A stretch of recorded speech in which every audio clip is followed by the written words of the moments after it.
Hey everyone, I hope you're having a great night, morning, afternoon, wherever you happen to be as you're viewing this video. Today I'm going to show you how to create what I think is the most powerful monk build in Elden Ring. At first I thought these weapons were a bit underwhelming, but as I tinkered with them more, I realized that they're really strong when at full potential. And of course, after watching this video, feel free to leave a comment below on what you think of it, or if there are any adjustments or improvements that you have made or would suggest. So we ask, how strong can monks be in Elden Ring? Before we get into this video, I just want to give a shout out to Gamer Subs. I've been with them for years now, and they've always delivered the most tasty of energy supplements I've ever had. And also their cups are nice too. Check in the description box of the video and use my code CH42 for 10% off all orders and get yourself the tastiest energy supplements you'll ever have. So, first off, if you're worried about this video being quick and straight to the point on what to equip in the overall build, don't worry. I'll show you how to get everything in the entire build, walkthrough style. I did stream this on my Twitch live, so it was a ton of fun. So for starters, I did start with the monk weapons on a fresh file to make it more interesting, as playing the base game with the new DLC weapons is a ton of fun. We're also using the Dryleaf Whirlwind Ash of War, which sadly you don't get access to until the end of the DLC for some reason, but we went ahead and started with that too. So let's talk about the objective of the build for the video. I will be focusing on the Ash of War, since the Ash itself does a very good amount of damage and also breaks posture. Since the Ash also does multiple hits, it can be wonderful for building up status, like Bleed, which is also what we will be focusing on. We will first pick up the whetstone knife and gatefront so we can attune our weapon to anything we want, which will be quite important for the run. We will then get into a conversation with our favorite pot friend, and well... Now you could delay this and get the greater version of this talisman, which increases the Ash of War damage by 5% more, but we want the damage now. We will get a couple graces and then get Flame Grant Me Strength for more damage later. Then we grab our Dectus medallions and our smithing bearings so we can upgrade to plus 13 as quickly as we can. Just to save a little time and trouble, we will also pick up Valkyrie's prosthesis for a quest later we will want to do. We will then get some quick runes and then also kill a putrid avatar in Caelid that will give us the stone barb tier, which is going to be super helpful to stagger bosses and get a huge advantage. We will then kill Margit for an immediate talisman slot and then kill Godric for his great rune. We then progress through the game, and the goal here is to rush Radahn so we can then progress to Noxtella to grab our black wet blade. This allows us to attune our weapon to bleed, which will then be our end game build. So after grabbing both the standard wet blade and the black wet blade, we can now start doing some big damage and rush other things we need for our build. We will then, after some time, go to Mohg's area through the Vare questline so we can then grab our white mask, which increases our attack power by 10% after we proc a bleed.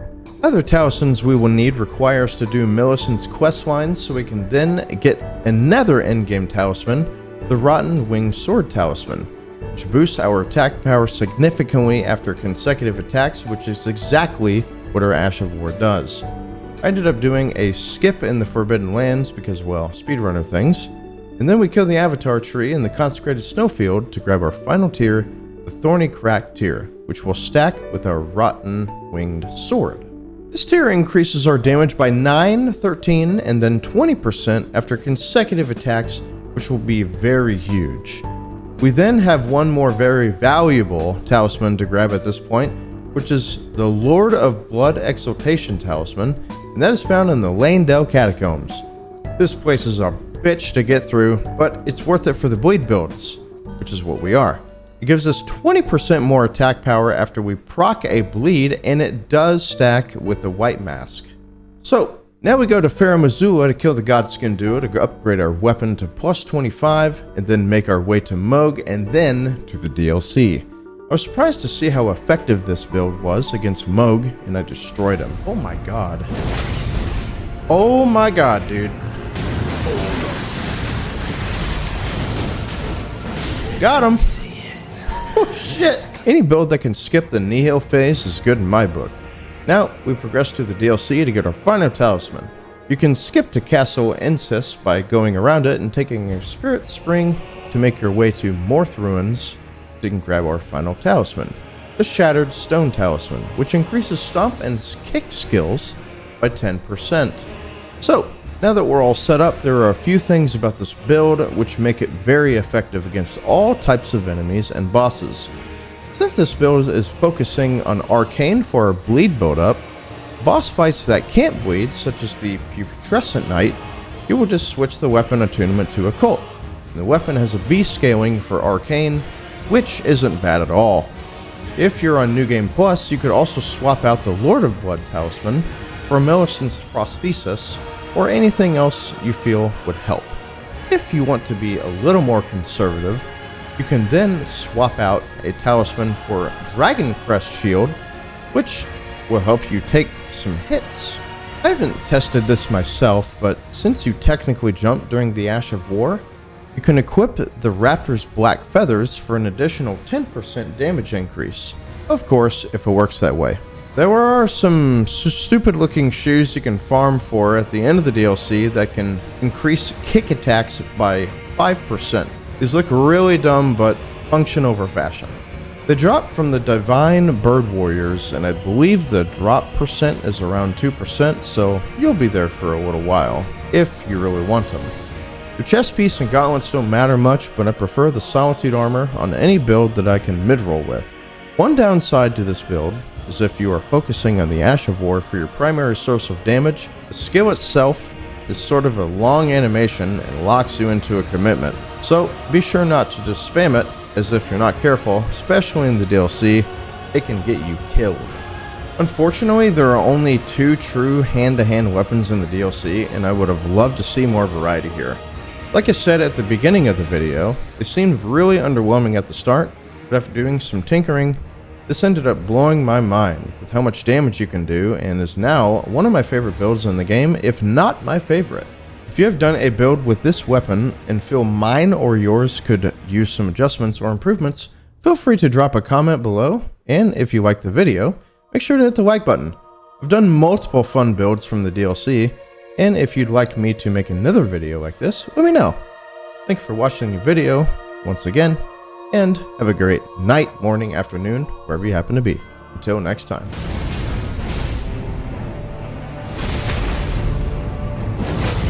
Bro.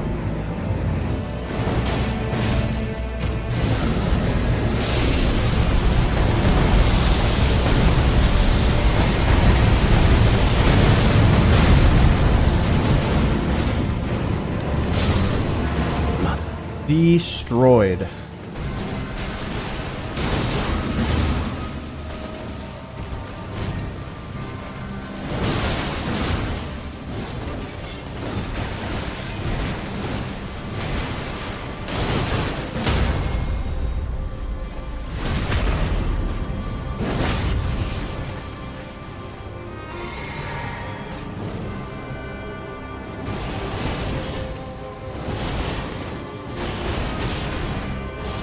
Whoops.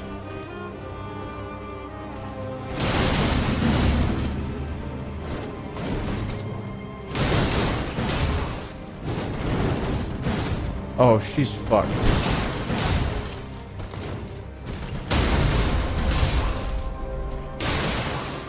Holy shit.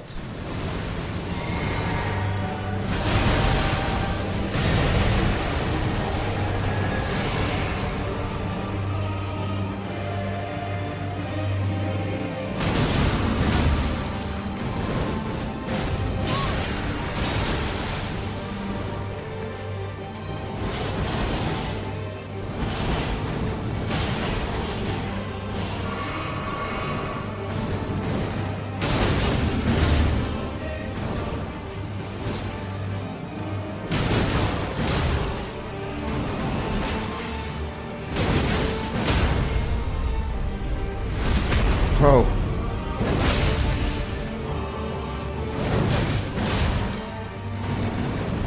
Laney is getting cooked.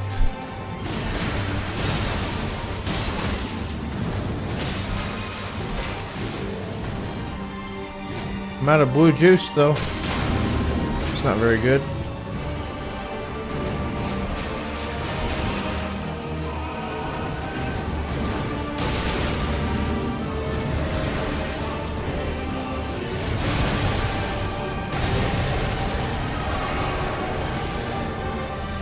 I'm out of the blue.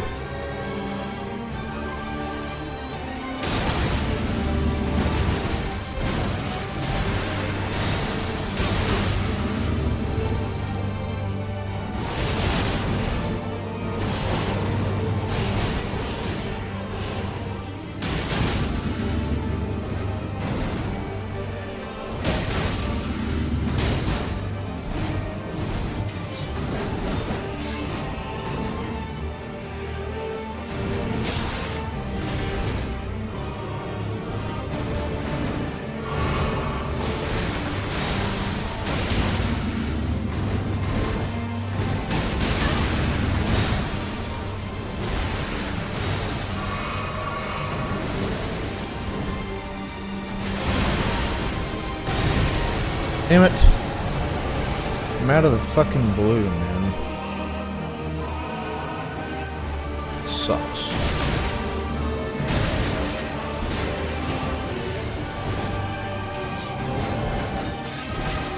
Just need one good bleed. There we go. Your strength. There it is. Extraordinary.